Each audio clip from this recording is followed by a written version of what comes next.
예, 장두식 작가입니다. 예, 예. 오늘 신문에 아주 반가운 그 소식이 있어서 여러분하고 같이 공유를 할까 합니다. 제목은 교육부 교사 학생 생활 지도를 발표했다는 그 뉴스입니다. 그럼 내용을 같이 한번 확인해 보겠습니다. 오는 2학기부터 학생이 교사를 폭행할 때 교사가 손으로 잡는 등 물리적으로 막는 것이 가능해진다. 학생이 수업을 방해하고 교사는 복도 등 교실 밖 지정한 장소로 내보내는 또 조처도 할 수 있다. 수업 중에 학생이 휴대전화 사용이 금지가 되며 교사가 주의를 줬는데도 계속 쓰면은 압수할 수 있다. 교육부는 17일 이런 내용의 교권 보호를 위한 학생생활 지도 고시안을 발표했다. 17일이면은 이제 어제입니다. 최근 서울 초등학교 교사의 극단 선택 등을 계기로 교권 침해 논란이 커지자 윤석열 대통령은 올해 2학기부터 학교 현장에 적용할 고시를 제정하라고 했었다. 그래서 고시안에 따르면 교사는 학생이 폭력을 쓸 때 물리적으로 제지할 수 있다. 지금은 교사가 학생한테 맞아도 학생 몸에 손을 대면 아동 학대로 또 신고당할 수가 있어 그냥 맞고 있는 경우가 많았다. 참 이런 일이 또 있다고 그러니까 아주 그 기가 차네요. 그 선생이 학생한테 매를 맞아도 물리적으로 대항을 못하고 손도 까딱하지 못하게끔 되어 있는 모양입니다. 그러니 이게 말이나 되는 건지 모르겠어요. 다만 교육부는 교사가 학생을 때릴 수 있다는 뜻은 아니다라면서 그 정당방위 차원에서 폭력을 휘두르는 학생의 손이나 팔을 붙들거나 막을 수 있다는 뜻이라고 했다. 교육계에선 어디까지가 정당방위인지 또 물리적 제지가 어디까지 허용이 될지는 논란이 될 수 있다는 또 지적이 나온다.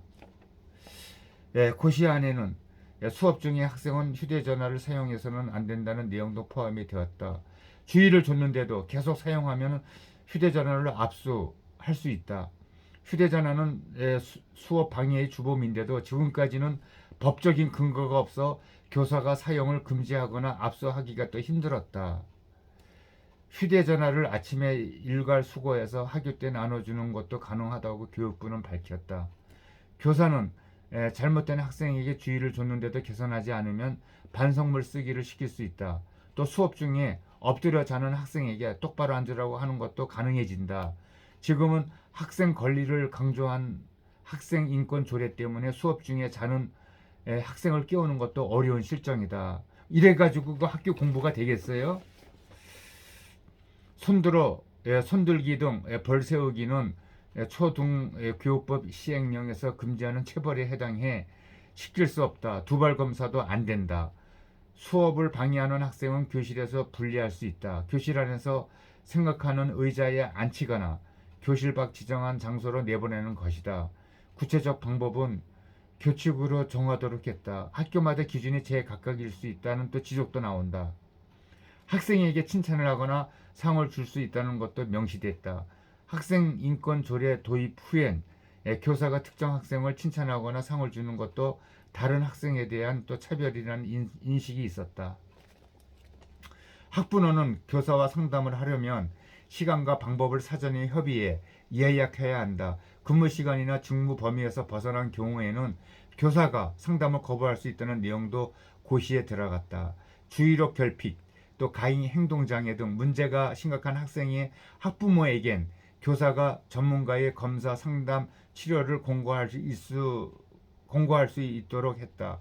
교사는 학생이 생활지도를 따르지 않으면 교권 침해 행위로 간주해 교장에게 징계를 요청할 수 있다. 대신 교사와 학생 간 균형을 맞추기 위해 교사의 생활지도에 대한 학부모가 이의를 제기할 수 있다는 조항도 또 담겼다.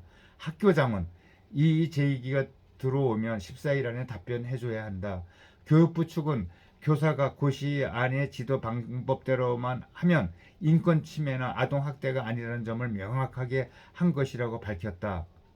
한국교총 김동석 본부장은 고시가 시행되면 다수 학생이 학습권과 교권 보호를 위해 당연한 일인데도 아동 학대로 또 신고당할까봐 못했던 지도들을 할 수 있게 될 것이라고 또 말했다. 이 기사 내용은 김연주 기자의 그 내용입니다.